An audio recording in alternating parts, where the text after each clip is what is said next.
یہ پیچھے بیٹھا سازشیں کرتا ہے کہ ہم نے پیسے کمانا ہے.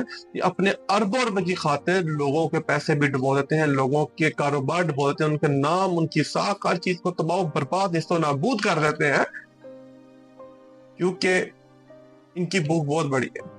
کسی بھی ملک کا ترقی اس کے مڈل کلاس اور کاروباری لوگوں پہ منحصر ہے. آپ مجھے بتائیں, پاکستان کے اندر آپ کوئی نیا کاروبار شروع کر سکتے ہیں؟ آپ کے پاس گھر بیٹھے 2 کروڑ روپیہ بھی آ جاتا ہے, آپ بتائیں کہ آپ کوئی کاروبار شروع کر سکتے ہیں؟ سب سے پہلے آپ کو سب سے قریبی لوگ دھوکہ دیں گے, رشتہ دار, دوست, احباب آپ کو دھوکہ دیں گے. اگر آپ وہاں سے بچ بچا کر کچھ نکال کے نکل ہی جائیں گے اور جا کر کچھ اپنا کام شروع کریں گے تو اس کے بعد آ جائیں گے محکمے کے چپڑاسی. سب سے پہلے وہ آپ سے پیسے کمائیں گے, پھر اس کے بعد آ جائیں گے محکمے کے افسر, مڈل کلاس کے جو 17ویں گریڈ تک کے افسر ہیں وہ آ جائیں گے. جب آپ ان کا پیٹ بھریں گے اس کے بعد اپر کلاس آفیسرز آ جائیں گے. اسی طرح تھوڑا سا آپ آگے نکلیں گے, پہلے بجلی کا معاملات شروع ہو جائیں گے. آپ کو بڑے بڑے اتنا آپ کاروبار, اتنا آپ کا ٹرن اوور نہیں تھا جتنے آپ کو بجلی کے بل آ جانے. پھر وہ آپ سے کہیں گے ہم سے سیٹنگ کرو. یا تو آپ 2 نمبریاں کر کے اس سسٹم کا ایک پارٹ بن کے آپ چلنے کی کوشش کریں, 100 کمائیں, 50 ان میں بانٹیں, 50 اپنے بال بچوں میں لگا لیں, یا آپ چپ کر کے لاس کرا کے گھر میں بیٹھ جائیں. ناظرین, یہ تمام تر آئیڈیا اس خفیہ طاقت کا ہے, اس پاکستان کی کریم کہلانے والوں کا ہے, جن پہ کوئی کیچڑ نہیں ڈالتا, جن کے بارے میں کوئی بات نہیں کرتا. آج جا کر بات ہوگی سیاستدان پہ, فوج پہ, یا جوڈیشری پہ. جی, میری مراد ہے بیوروکریٹس, وہ سی ایس پی آفیسرز جو کہ 25-26 سال کی عمر میں آ کر اے ایس پی لگ جاتے ہیں, 27 سال کی عمر میں اے ایس پی لگ جاتے ہیں, اور اس کے مقابلے میں ایک بندہ جس کا 30 سال سروس کی ہے وہ سائڈ میں لگا ہوا ہے, اس کے پاس تجربہ ہی کوئی نہیں ہے. اس کو 2 سال 3 سال کی ٹریننگ دلوا کے آپ اس کو سیٹ اٹھا دیتے ہیں, اور اتنی چھوٹی عمر میں جب وہ اتنا بڑے عہدے سنبھالتا ہے اس کا دماغ ویسے ہی خراب ہو جاتا. اس کے بعد وہ جو کریم دماغ ہوتا ہے وہ کرپشن کے نئے نویلے طریقے ڈھونڈتا ہے. ایک ایسے طریقے ڈھونڈے گا جس پہ کیچڑ بھی نہ اچھلے اور عوام پہ بوجھ ڈالتا ہے. وہ بتاتا ہے کہ کرپشن کیسے کرنی ہے, وہ بتاتا ہے ٹیکسز کیسے لگانے ہیں, وہ بتاتا ہے لوگ کہاں کہاں سے پیسہ کما رہے ہیں, لوگ کہاں کہاں سے ریلیف لے رہے ہیں, آپ نے ان کے ریلیف کا دروازہ کیسے بند کرنے. یہ ہے وہ اصل مجرم جس کا کوئی ذکر نہیں کرتا. کرپشن کی مشین, کرپشن کا ایک انبار لگائے بیٹھے ہیں, اس کے باوجود اپنے آپ کو صاف کھلواتے ہیں یہ لوگ. یہ انسان کہلوانے کے لائق نہیں ہے, جن کو ہم صاحب کہتے ہیں. پھر بحیثیت قوم ہم ان کو سلیوٹ کرتے ہیں, ہمیں شرم نہیں آتی, ہمیں بھی شرم کرنی چاہیے, جوتے مار کے اتارنا چاہیے. اس طبقے نے ہماری قوم کی یہ حالت کر دی ہے کہ کروڑوں روپیہ جیب میں ہونے کے باوجود لوگ 25,000 میں کلرک بھرتی ہونا پسند کرتے ہیں. وہ 25,000 میں جو کلرک ہے نا, وہ لاکھوں روپیہ کما کے گھر جاتا ہے,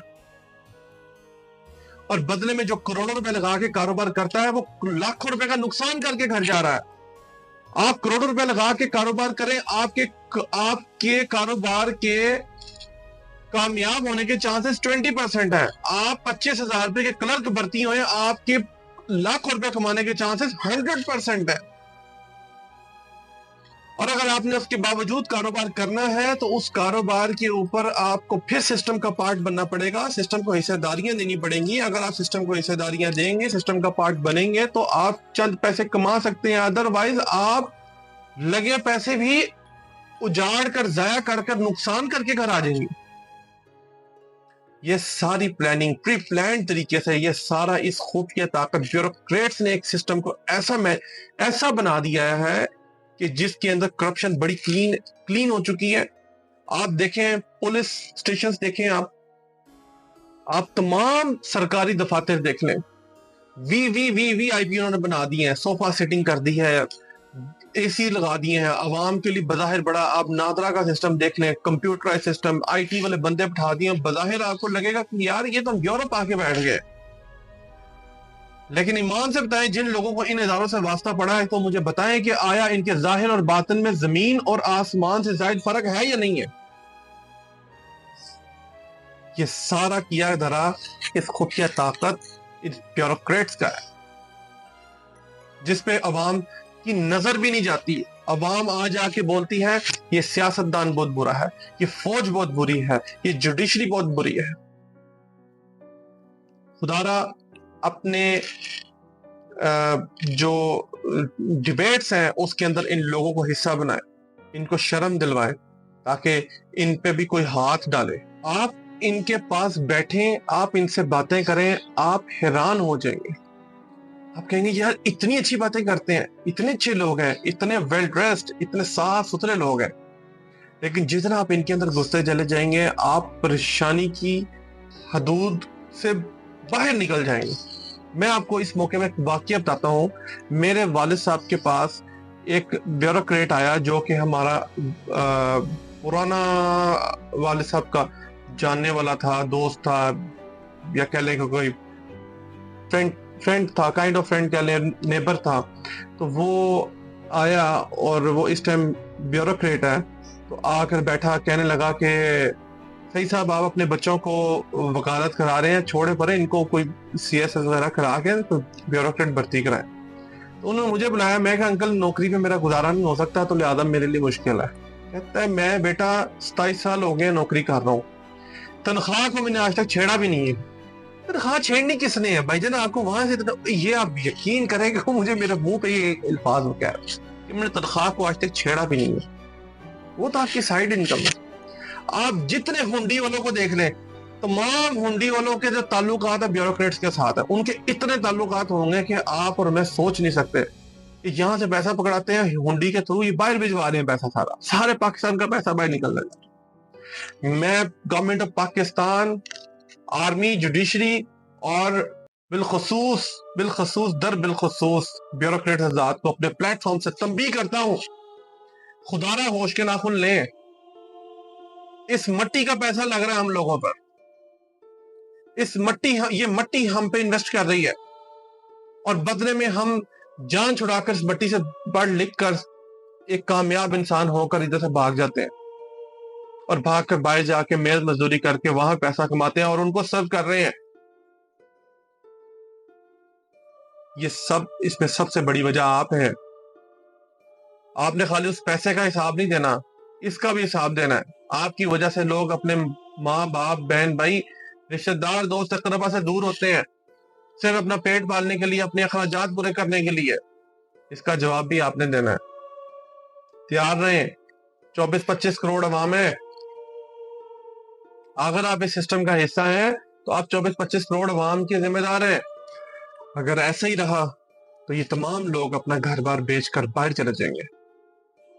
باہر کی دنیا ہمیں ہماری انویسٹمنٹ میں بڑی پرسکون زندگی آفر کرتی ہے.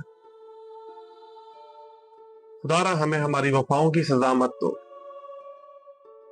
کہیں ایسا نہ ہو کہ ہم تمام لوگ اپنی انویسٹمنٹ اٹھا کر باہر بھاگ گئے اور پیچھے رہ جو تمہارا آئی ایم ایف, تمہارے اربوں ڈالر, اور وہ جاہل عوام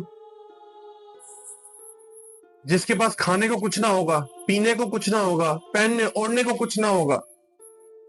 وہ آئے گی تمہارے گھر, تمہیں کچا کھانے آئے گی, تمہیں کچا کھا جائے گی. دارا ڈرو, اس وقت سے ڈرو.